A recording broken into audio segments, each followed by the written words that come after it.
Assalamualaikum warahmatullahi wabarakatuh. Perkenalkan, nama saya Muhammad Abi Al-Harits dengan NIM 2201010054, mahasiswa Teknik Elektro tahun 2022, Fakultas Teknik dan Teknologi Kemaritiman dari Universitas Maritim Raja Ali Haji.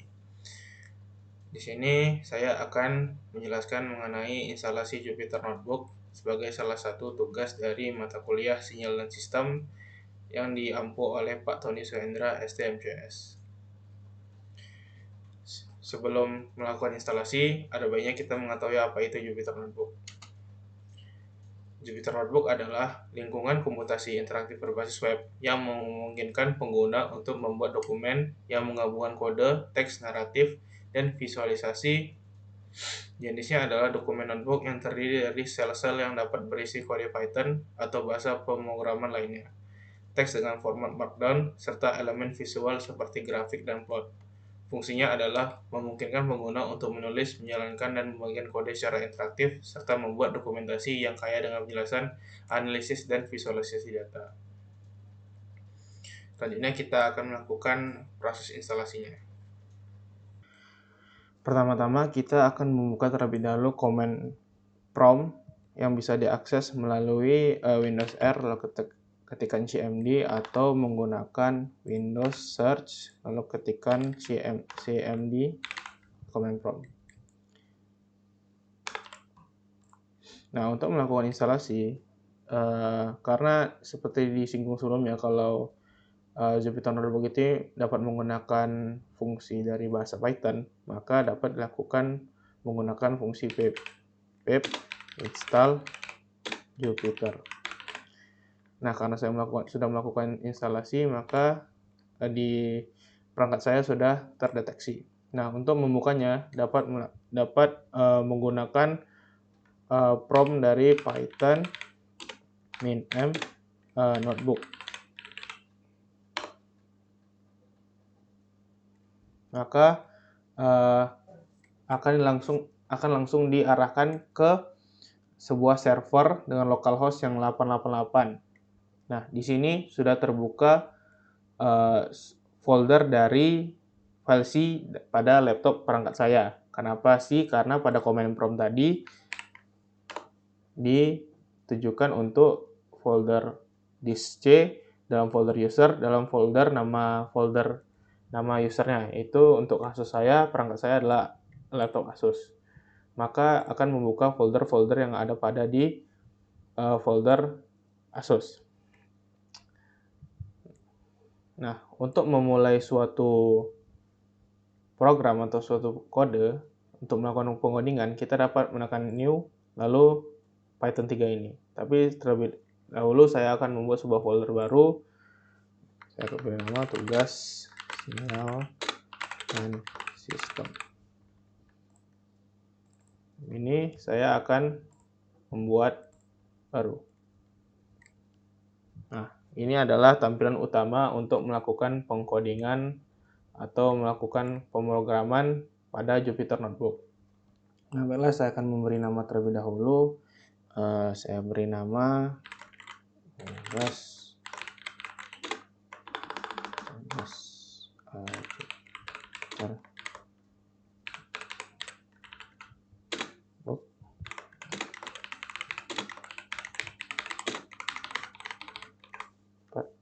Name. Lalu di sini ini lakukan untuk save dan create checkpoint. Ada kalanya mana tahu terkeluar atau tidak tersimpan, maka terdapat checkpoint atau seperti auto save. Nah, ini untuk menambahkan sel. Yang dinamakan sel adalah yang ini. Ini adalah sebuah sel. Jadi kalau tekan ini maka akan bertambah. Yang ini untuk cut. Atau bisa untuk menghapus seperti itu.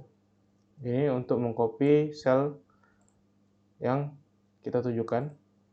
Ini untuk pastenya. Saya copy ini, saya akan copy di sini.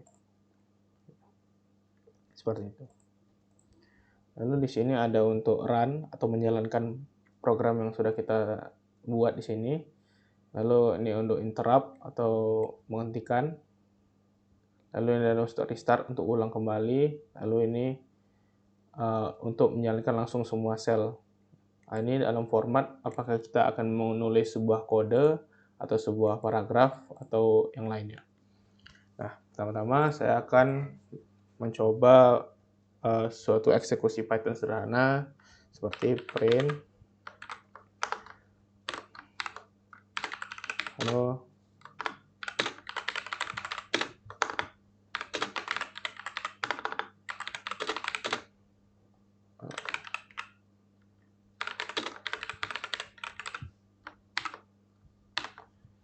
Ini untuk menjalankan sebuah program kita tekan ini, atau shortcutnya pada keyboard kita tekan shift enter, maka akan otomatis run atau terjalankan dengan ini urutannya, satu ini maksudnya urutannya. Lalu misalnya saya akan buat print lagi,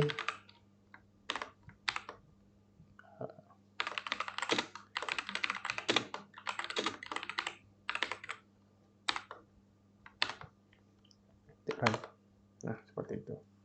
Lalu misalnya saya buat aritmatika sederhana seperti x sama dengan 5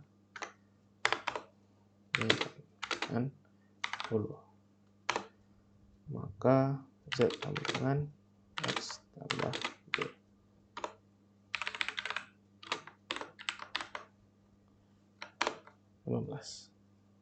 Seperti itu. Atau misalnya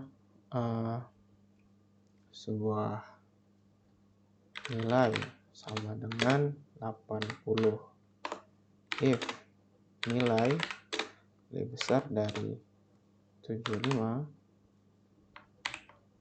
maka printlah kurung lulus.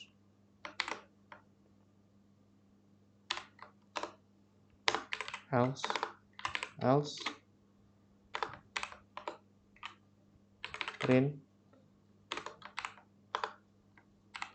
silakan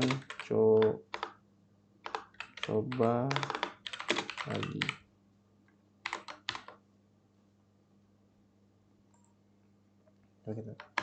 Maka Anda lulus karena nilai 80 lebih dari 75. Atau misalnya for i in range 10,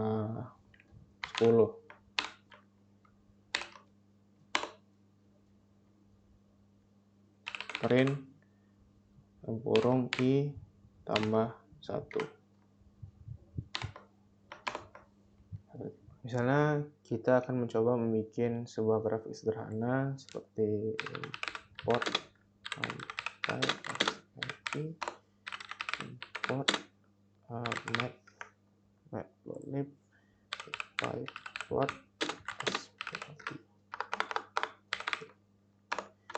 x sama dengan np range kurung 0,0,1 ini sama dengan np cost,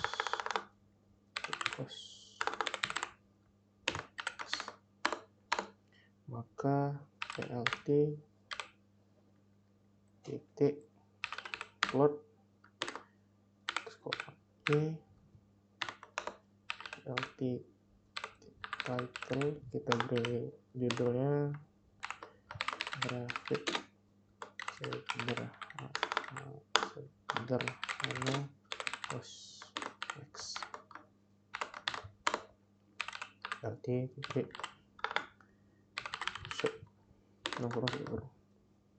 kan, maka hasilnya seperti ini. Nah, setelah itu kita dapat melihat hasil yang codingan yang telah kita lakukan di folder, lalu ke drive C karena saya simpan drive C, lalu ke user Asus, ke tugas nilai sistem sesuai folder, nama folder yang saya berikan tadi. Lalu ini udah. Baiklah, sekian yang bisa saya dapat sampaikan. Mohon maaf bila ada kesalahan. Saya tutup dengan Assalamualaikum warahmatullahi wabarakatuh.